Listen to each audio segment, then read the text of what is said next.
Altars have always been places of memory and reflection. They've been constructed in homes and in temples, in nature, across the world, both in Asia and in the West. Altars are a place to reflect on the things that are most important to us.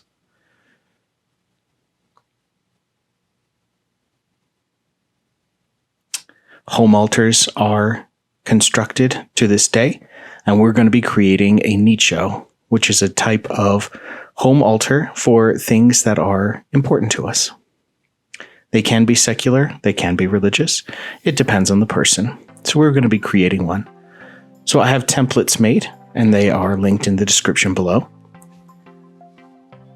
We're going to pick a central form and one for the sides. So this is my side form, and I'm going to go ahead and trace it out with the felt tip marker. Remember, we're just using cheap felt tip markers, nothing fancy, nothing great. Don't need to overkill with a Sharpie. And trace out the form. It's important to trace out the outside edge as well, so that, because that's what we're going to be using to make sure that they all match and are all the same size. The central part needs to be a little bit bigger. So I'm going to pick a form that is larger and go ahead and trace that out as well.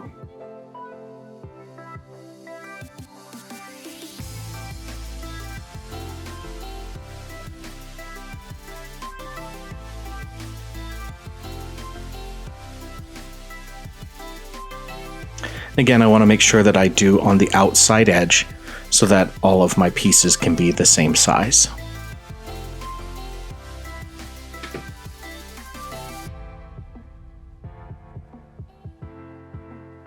Now I need two rather large slabs. I need 2 versions of the big one and 4 of the small one, because I need a front and back for both. So I'm going to use a rubber rib and transfer, rub the back of it, let the marker transfer onto the slab.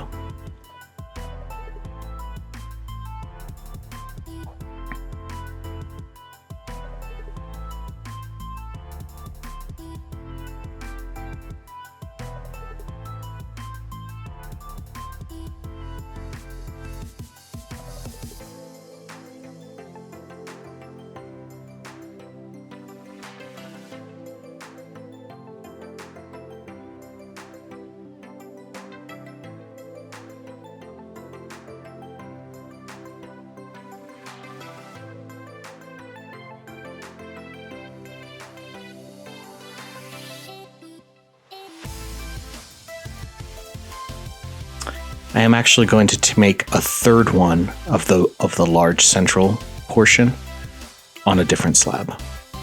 Now I want to use a ruler and an X-Acto knife to cut out all of these pieces and get rid of all the extra clay.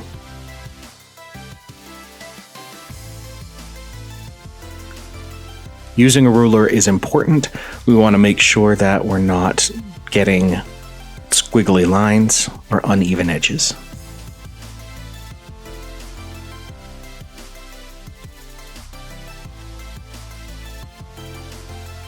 Once the pieces are cut out, just go ahead and set them off to the side. We do want them to be getting firmer, getting harder, getting closer to leather hard. They don't have to be leather hard to construct these, but it's helpful if they are not squishy.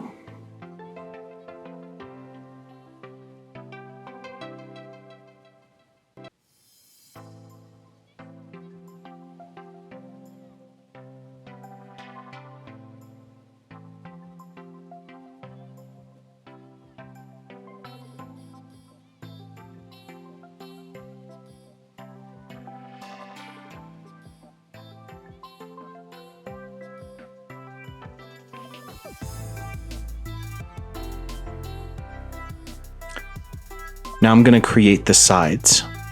I want to add a texture to this part. It just makes it a little more interesting, adds a little layer of, detail and interest by adding a texture. So I'm just going to take a rolling pin that has a texture carved into it. You can use stamps or anything you want to create that texture. Now the sides, I don't need them to be very big. I'm just going to make them ruler width.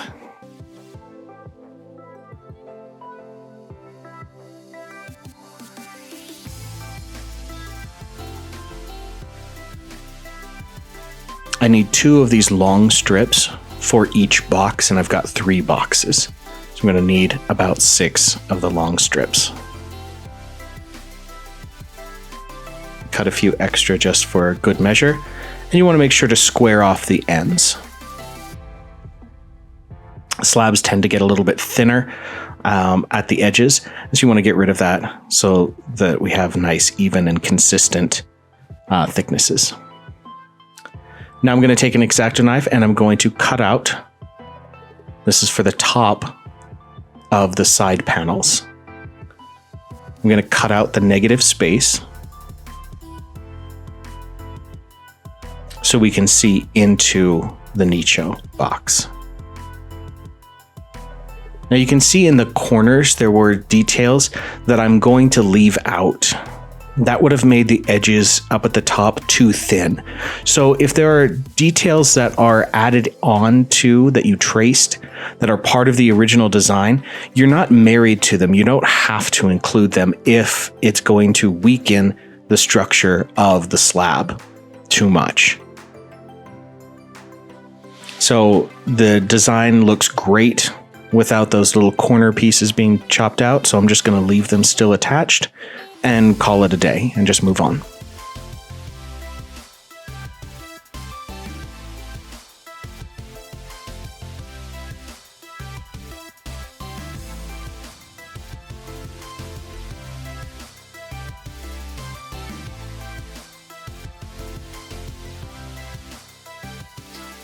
You want to make sure that your cuts are nice and clean.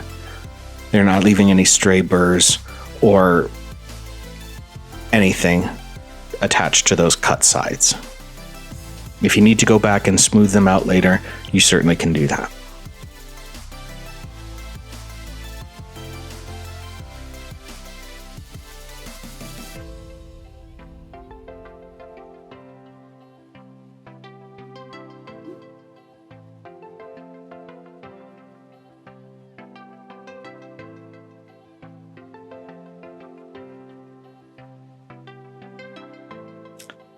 Now I'm going to start on the central panel.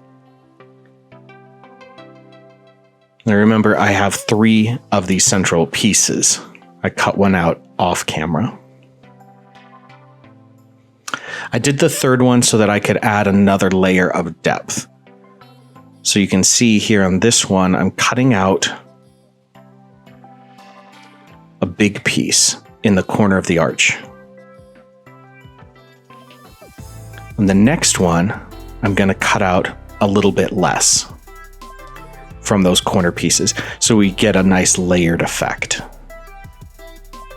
That top piece is going to be a little too fragile by itself to stand up, so it needs a second piece behind it to help support it. So you can see I'm just taking out little tiny pieces from the top of that arch. Then I'm going to layer the really thin one on top of it, just like that. And it creates this nice layered effect.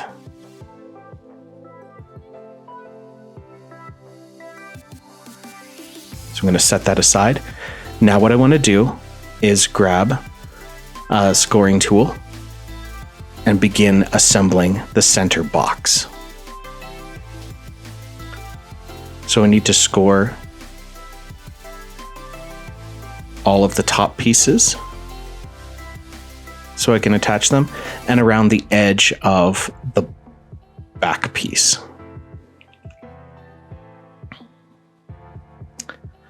I'm just using water for this. You can use slip, but I'm just using water and it works fine. We just need to make the clay sticky. Now it's very, very important to firmly press these two pieces together. It's also very important to stitch them together.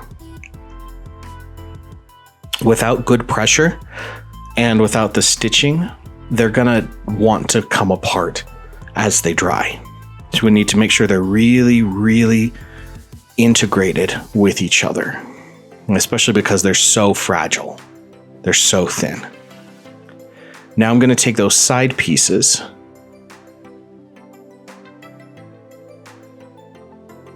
and start to attach them. And I did it with the texture side in.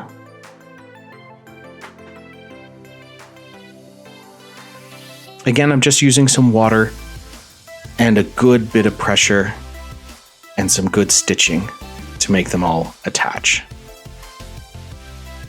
It's important to do the sides of the boxes so you can see how they are attaching to each other and they're building off of each other. You don't want to do one side and then the opposite side. That's going to complicate your life and it's going to be more delicate and more fragile.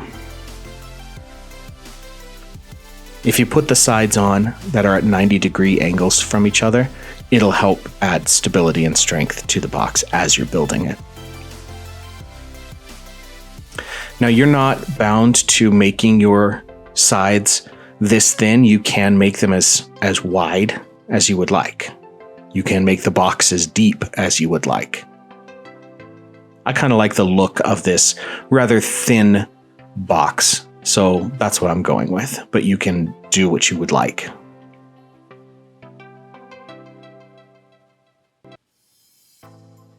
If the connection isn't great between the walls or between the walls and the floor, you can add in a little coil.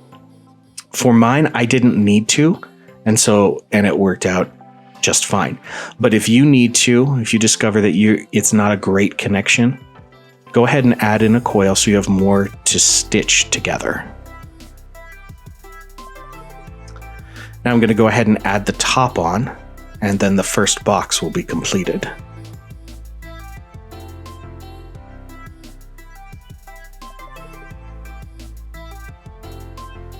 So I stitch it all together.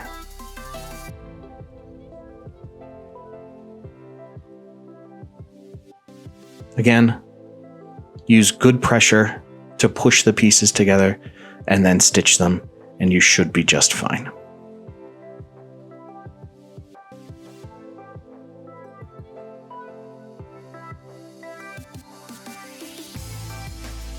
I'm going to use a paddle to help even out the sides because they tend to not be perfectly flat, and I want to get it close to being flat.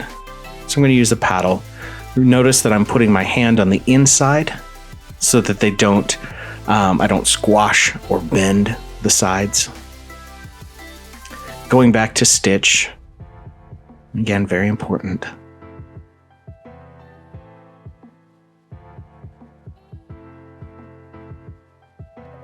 Now's the time to go ahead and fuss with any of the details. If any of the openings are rough, go back in with a tool and smooth them out.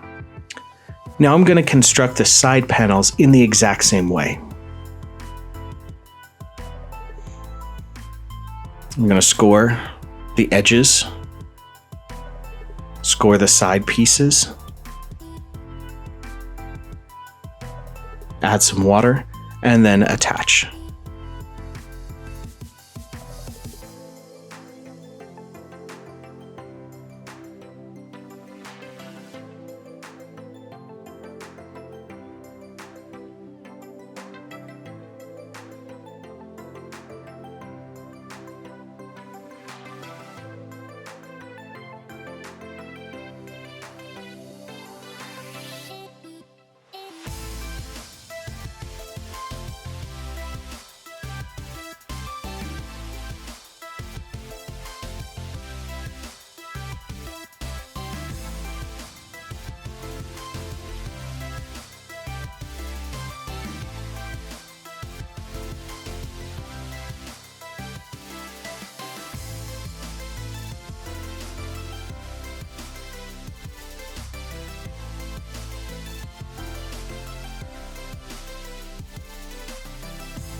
So this is side panel number 1. So remember to stitch it all together, use good pressure.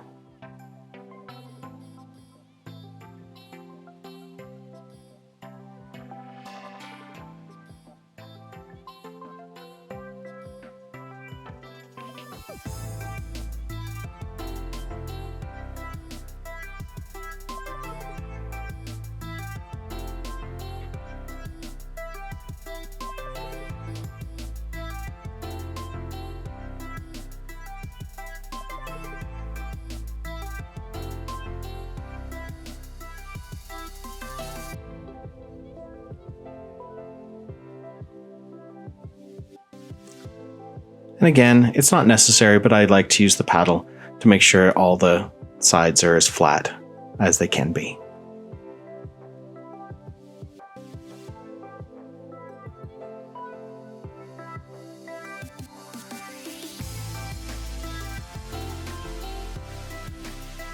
Now I begin construction of the last side panel, the third box. And again, it's the exact same way as the first two. So I score all the edges, the sides, and then use the water, good pressure, and stitching to make it all come together.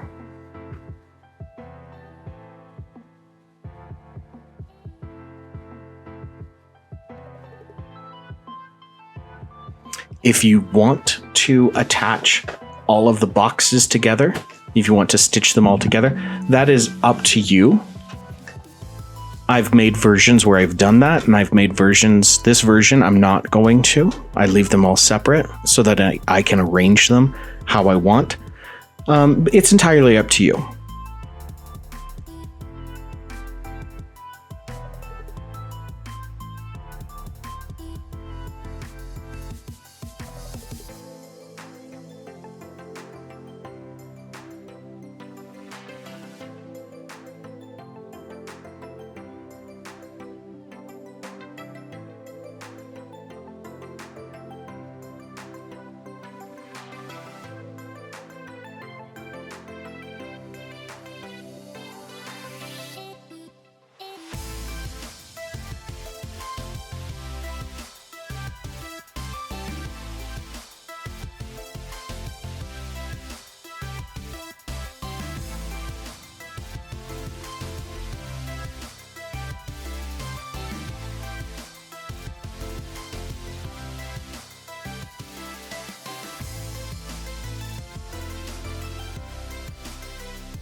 Once the third box is done, I'm ready to bring them all together. Again, if I want to stitch them, now's the time. I'm going to leave these ones separate. And there's the Nicho.